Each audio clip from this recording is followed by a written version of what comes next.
Yo, what's good, YouTube family? It's your boy Tornado McCray back at it again with another video, and it's ESPN Wednesday, so y'all know how it's gonna get down. So Super Bowl's not for 2 weeks. You guys will get my Super Bowl predictions next week. Look forward to that. I'll make sure to do a whole recap video, so on and so forth. Today we're still gonna talk about sports. However, we're talking about a little something different. I actually want to address some of my favorite sports movies and the issues that come with them. Listen, bro, listen, I can admit, sports movies, especially for me growing up in the 90s and the early 2000s, had some plot holes, bro. Some of my favorites had the biggest glaring plot holes that just did not make sense. Hey, ain't nobody trying to hear that bullshit, man. I never understood it. So that in mind, if y'all enjoy this, I might do a part 2 of even more sports movies that I loved growing up. But we're gonna address a few off rip, getting into it. Number 1, Space Jam. One of the biggest issues I had with Space Jam growing up, the selection of talent. No shade to these pro players growing up, bro. They are pros at their job. There's a reason why they got there. However, Larry Johnson, Muggsy Bogues, Sean Bradley? Like, I'm just saying, bro, I give you Patrick, I give you Charles, but you don't mean to tell me there weren't 3 other people y'all could have got? Y'all couldn't have got a Gary Payton, a Tim Hardaway. Y'all couldn't have got another big outside of Sean Bradley. Y'all couldn't have even got another forward to replace Larry Johnson. Again, they did their thing in the movie, but if you're telling me these intergalactic aliens came down to planet Earth saying, hey, yo, we got to steal talent from the best players in the NBA, and they only went to one Knicks and Suns game and a Charlotte Hornets game to steal the best talent in the NBA. This doesn't make a lick of sense. Y'all could have stole from Shaq. Y'all could have stole from David Robinson, Hakeem Olajuwon, Clyde Drexler. There's a number of people they could have stole from. I know I'm not the only one who thought this. Another thing we got to address. Bill Murray, sir, for as much hype as you got in that movie for your basketball skills, I'm going to need that 1v1 versus Adam Sandler. Quick, fast, and in a hurry. I get it. You're older. Probably ain't going to happen. But I needed that 1v1 because I knew what Adam Sandler could do on the court. I seen what he's capable of. They hyped you up to be alongside Jordan like you was his Pippen. I just need to know if that 1v1 ever happened. And if it did, who won? Of course, we can't address Space Jam without addressing Jordan's just insane stretch at the end of the game. And I'm just looking at it. I remember as a child, I tried to replicate that stretch so much. And now, thanks to Jordan, we got to deal with Giannis and Wembanyama's ass. They've made it a reality, bro. Like, thanks, Mike. Thanks to you and the editing team for creating this. Now we actually got to deal with it in real life. It's all your fault. And lastly, y'all remember how many points the Looney Tunes had at halftime? They had 18, dog. Damn! How the hell do they have 18 and win the game 76-77? Bro, you have the best talent ingrained in your... What? That makes no sense. They were getting beat so bad, the sign itself said, kind of one-sided, isn't it? Madness. Another movie we got to address, bro. The Little Giants. One of my all-time favorite football movies. No cap. But why did you put a peanut butter and jelly sandwich in your helmet at practice in the beginning of the movie, my boy? Nigga, what? Those who've seen the movie know what scene I'm talking about. Had a whole peanut butter and jelly in the chrome. Got tackled. They thought this man's brain exploded. Coach comes up, peanut butter and jelly. With, I think, some Cheetos, too.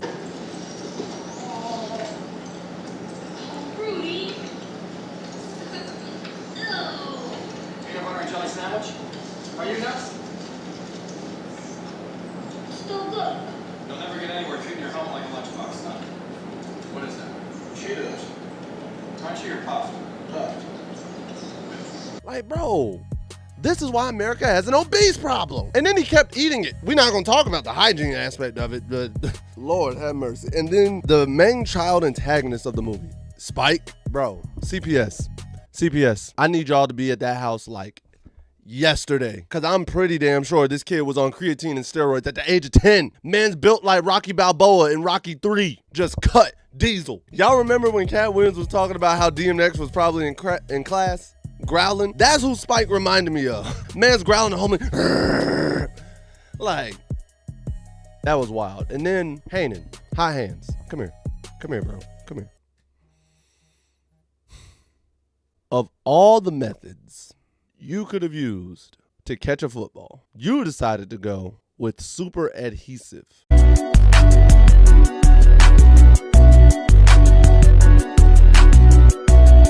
Not only that, yo, dumbass. Just get some gloves, bro. It's okay. Jesus Christ. Like, one of the funniest scenes in the whole movie, you still got the super glue on your chest. I don't know what to tell you. Speaking of another football movie, a lot of y'all love this classic, The Waterboy. The Waterboy, of course. All right, we all got to address the elephant in the room. That drop kick at the end of, I think, the second game, when he gave old boy the fumble and drop kicked him in the end zone, that should have been a sportsmanlike conduct. That should have been an immediate ejection. Flagrant, personal foul, all of it. And not only that, bro, I want to talk about the fact that the coach let another coach take his playbook and went into like a depression for 20 years. My guy, what? Mans was so sad that his playbook got stolen and was like, these are my plays. You can make a new playbook. It took you 20 years and Bobby coming up to you to say, yo, why don't you just make new plays? Hell, you know his whole playbook. You know every play in that playbook. And you could have drawn every counter and been considered the greatest coach of all time before Bobby even came along. Reason number 2. Look what I can do. But what does that have to do with anything? No. He's got a point. This doesn't add up, dog. This doesn't add up. Next, how do you lose on a halfback pass where Bobby is throwing the ball? This whole movie, we have not seen Bobby throw the ball one time. We have not seen Bobby have the ability to be a QB one time. He was strictly defense and a blocker the entire movie. And now you mean to tell me he can throw a dime? Like he's prime Peyton Manning, like he's prime Brady, like he's prime Drew Brees, bro? And not only that, what coverage were you in for this to happen? What coverage were you in that let the quarterback leak out on a wheel route, solo dolo, no safety, no corner, no nothing, by himself, and got a touchdown? Even the Philly special, there was at least a delayed linebacker or a corner that got over there. What were y'all on? Also, let's not forget, Bobby was in this school illegally. And they let Bobby take a test for eligibility to be good to play in the game. Bro, if this was the NCAA of the real world, all them wins would have been vacated on the spot. He ain't lying. What are we talking about? All them wins would have been vacated ASAP. The Mud Dogs would have been banned from the bowl game, and the other team automatically would have won. Wouldn't have even gotten there. The moment they would have found out, oh yeah, Bobby's illegal. That's cheating. He been playing all these games illegally. Scoop, gone. Vamos. He's out of here. The next one I'm going to address, it's going to hurt some of y'all. I know it. Air Bud. Ho, brother. Whoa. Now, you got too much dip on your chip.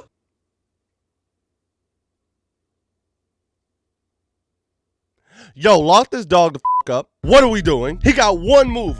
Bark and cross left. Block him up, bro. Like, there's no way I'm about to let a golden retriever give me 30, 10, and 10. What are we doing? No way. Y'all about to let this man go off for 42, 12, and 9. Lock this dog up. Why are we letting this dog cook us like this? That's all I got. No, we're moving past that. 12 seconds later. Major League. First things first, I'm mad that it took y'all half the season to realize that Wild Thing needed glasses. Ain't that what trainers are supposed to figure out? Ain't that why y'all got a medical staff? Ain't that why you're literally supposed to be going over these physicals with these players? Y'all could have saved yourself a lot of heartbreak for that, and I get it. The whole premise was she was trying to sabotage the team. Bro, that's just basic vision for this man's safety. God forbid he had gotten behind the wheel of a car and just... And speaking of the general manager, or the main villain, she was the owner of the team. Phelps, I want to say was her name, right? Her whole premise was to make the team so bad that they could get out of their contract in Cleveland and move the team to Miami. I'm sorry, but legally, can she do that? Like, legally, wouldn't that have been easy to spot for the city of Cleveland? She fired everybody and hired a bunch of no-names. I feel like if I was the Cleveland legal team trying to keep this team here in the city, I would have spotted that off rip. I don't think that would have gone as easily as she thinks it would have. There's no way. Another thing that irks me that a lot of us forget. The last game of that movie, they played the Yankees. They're the Cleveland Indians. Bro, it was a 1-game playoff just to determine who was the division winner to get into the playoffs. Hey, boy, ain't no fucking way, boy. Boy, ain't no way, boy. Boy, ain't no way, boy. This wasn't the championship. It wasn't the ALCS. It wasn't the divisional. It wasn't the World Series. This was just to see who won the division to get in the playoffs. Ain't no way, dog. Like, that flies over the head of so many people because I'm just like, wait, this ain't for the ALCS. And it's not the World Series because it's not the national. What? Woo! I don't know, dog. I just don't know. Along with that, I got to talk about The Sandlot. And The Sandlot only have 2 things to really address out of this movie. First thing, Smalls. You out here chasing clout, bruh. You're stupid. You out here trying to make friends with all these little boys. You didn't know how important this baseball was to your stepdad. Do you understand this ball was in a special case in his office? I don't care who you are. That screams, do not touch. And you talking about, I didn't know the importance of the ball. You don't have to. You obviously know it's important because it's in a glass case, stupid. Don't touch that ball. Y'all just done for the day. Take the L. And then y'all tried to get the ball in a few different ways. I'll give you that. But rather than just going up to the owner's door first, again, I understand. They're kids. But rather than going up to the door of the owner's house first, y'all said, let's send the best athlete out of the group over the fence with a dog that is known and alleged to be a beast and eat everything in sight. So f the kids, huh? Fuck them kids. Fuck the kids? Yeah. Benny. Y'all ain't even care about my dog. Y'all ain't care about Benny. Not one lick to put his career and potential life in jeopardy over a baseball. Y'all wild, bro. But you're not as wild as the friend group for the next movie I'm about to talk about, which is Brink. Those of you who grew up with me, especially the 90s kids, Disney Channel original movie Saturdays, y'all know the movie I'm talking about. Here's the thing. In that movie, Brink and his crew, they skate for fun. Whoop-de-doo. They got an opposing team that skates against them. They skate for money. Brink's dad is on disability. Falls on some financial hardships for the family. Brink decides he's gonna take up a job skating with the money team, Team X-Blade, to help with the finances, right? His crew got mad at him because he took the NIL. His dad got mad at him for taking the... What? Sir, we are struggling right now. I know we're struggling. I understand it's not a kid's place to try that, but sir, we are struggling. Put your pride to the side. Pride is the devil, and I think it got a hold on me. Put it to the side. Like, y'all mad at my dog for getting the NIL deal?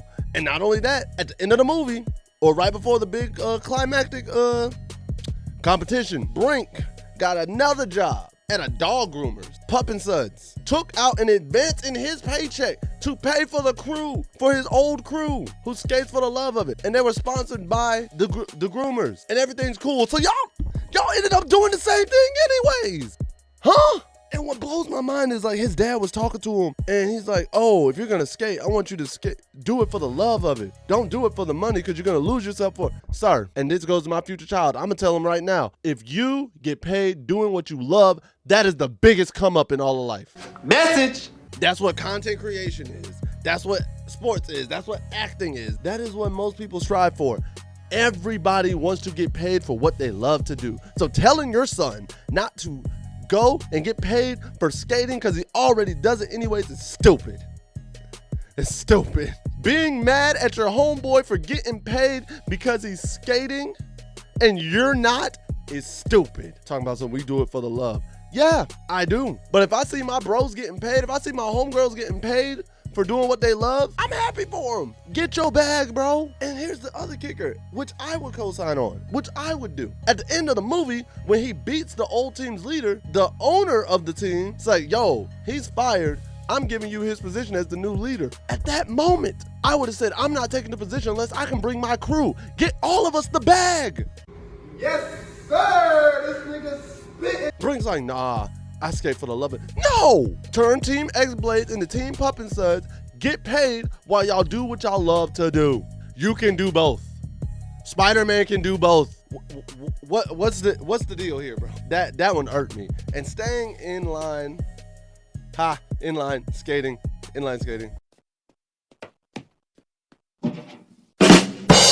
Last movie I want to address is an extremely goofy movie. The straight to VHS sequel to a goofy movie. Great movie. If y'all haven't seen it, if you got Disney Plus, go watch it.